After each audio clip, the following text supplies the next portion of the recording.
Hello everyone, DonTheCrown here, and today we're back with another Torchlight Infinite informational video, and today we're going to talk about endgame farming and Voidchart. Yesterday we ended up doing a run where just for in an hour we tracked all of the currency we were making, made over 700, probably close to 750 FE in a single hour of farming in 7-0. And so there's definitely a lot of ways to make money in this game right now. And the FE is just kind of flying everywhere. That's why prices are so high. FE is very common if you have some idea of what you want to farm. Now, before we start, I wanted to address two quick topics that seem to be stumping a lot of people. One is, how do you get all your star talent points? And so as you can see here, we have basically, if you click this, you can see where all of these come from, right? And I see a lot of people that say, Don, I'm at Plane Watcher 24 out of 25. What's going on? And so we're going to cover both of those real quick. So as you're going through the zones, you want to follow the cards, right? And when you clear one that is an even number, you're going to get a star talent point up here, and it will track up for you. And you basically, that's how you get most of the points in there. Now, if you have 24 out of 25 watchers, probably what happened to you is you went through and did the tier 1, you have to kill the boss. Tier 2, you have to kill the boss. Tier 3, you have to kill the boss. Tier 4, you have to kill the boss. And then tier 5, you have to kill the boss. But then you go to, it's just open, and tier 7, and you can pick whichever ones you want. And what has happened to you is that in your process of going from tier 7 to tier 8, one of the regions here, you did not kill the boss, and therefore you don't have their point. And the way you can tell this is if you go to tier 7, you click on the watcher here, you would see up here in the corner a first time kill reward. Now, I don't have this because I've cleared all of them, but this is an example from a viewer here that you can see. So you can see up there it says first clear reward, and it has that point. And so that's what you're looking for. You want to go and find that where you're missing it, and you'll be able to then get your points.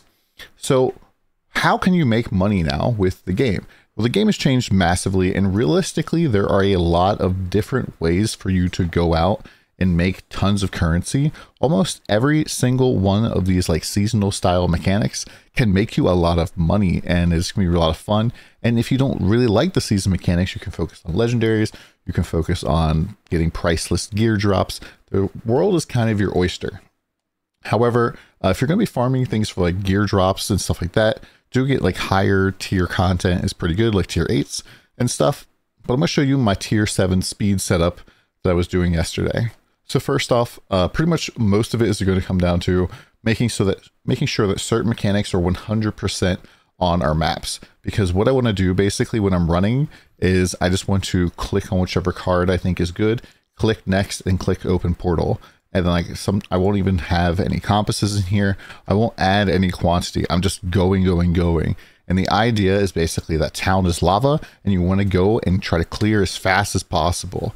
Get through the map as fast as you possibly can and get all the drops and stuff and get done. And to that end, we are not adding anything to our maps that slow us down, right?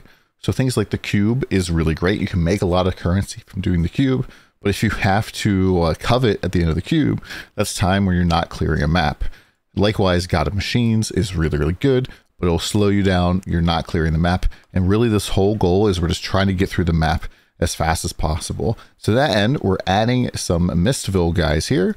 They can drop eyes. Each one of those eyes goes for about 1 FE. And since you need a whole ton of them just to do one run per, once you get to about 300 infection requirement for Mistville, yada, they're going to hold their value for a long time. This is definitely something that's probably going to be very good to have on your thing, just for some passive income.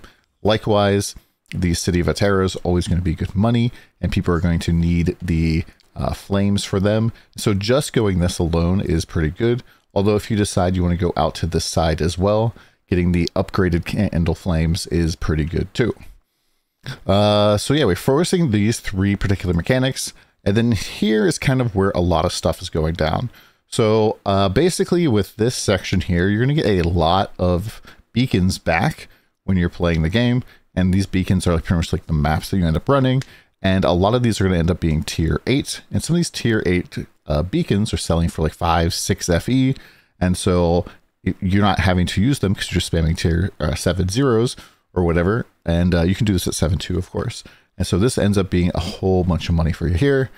These little winding key things here, these sell pretty well, is pretty good as well. I personally just use a lot of them because, yeah, I'm addicted to changing the trees around. I was kind of really low on the Nether Realm resonance stuff here, so I put this in here, but you don't necessarily need to use this. But like increasing the boss drop quantity does seem pretty good because this does affect the drop quantity, I believe, of the Terra bosses, the like Candle City guys. They're counted as bosses, and they say bosses have drop quantity, which is good. I personally really like these chest nodes at the end. These basically give you a chance for a chest to appear at the end of the map. And so it's just a little tiny extra at the end, and this can drop some really good stuff. And for my build in particular, this does drop the Wind Breath Convergence. And so this is a pretty good way for me to double dip farming as well. And then last but not least, Flame Sand is so valuable right now. If you're rerolling legendaries, rerolling your gear, you're going to be using a ton of it, especially if you're like very high legendary build like my build is right now. And so Flame Sand is incredibly valuable, or you can just sell it to other people. You know, if it's valuable to somebody else, it's valuable to them. Or if it's valuable to somebody else, it's valuable to you as a sales thing. And then in this last area, you don't really need to take this because we're not going to be adding any resonance to our maps. So this doesn't do anything for us. We're not going to be using any compasses, so we don't need this node. We don't necessarily like confusion cards are nice, but we do still want star shards. And then likewise, we want to keep the option to have a confusion card. So we're going to not get rid of them. So I just put 2 points here into drop quantity, which is overall pretty nice. And like I said, you just blast. For the Clockwork Ballet tree here, we're just taking everything except for these 2 points here. You're pretty much gonna have to choose between these two. And I don't think that these actually come into play until time arc 8 anyways. Like you can't even get the boss until time arc 8. But if you're taking all of these points here, each one of them reduces the amount of time you get from killing monsters by 30%, which means that if you have all of them, you're basically getting no time back. So unless your build is incredibly swift, you're going to have a very hard time. So let's go show you like what a tier 7 here looks like. I've kind of adjusted my build a little bit to make it a little bit more zoomy. Oh, I'm going to take this out. And so here I'm going to click don't show this again for the session. This can prevent the resonance pop-up from happening again. And then we're just going to go into the map here. I switch. We're going to pick whatever cogwork we want. And I switch into my like slow mode version of the build, get my God of War going, and then we start going fast. Anytime I have to stand still for cogwheel, I will stand still and turn on slow mode. I left loot back there, so I'm gonna go back and get that.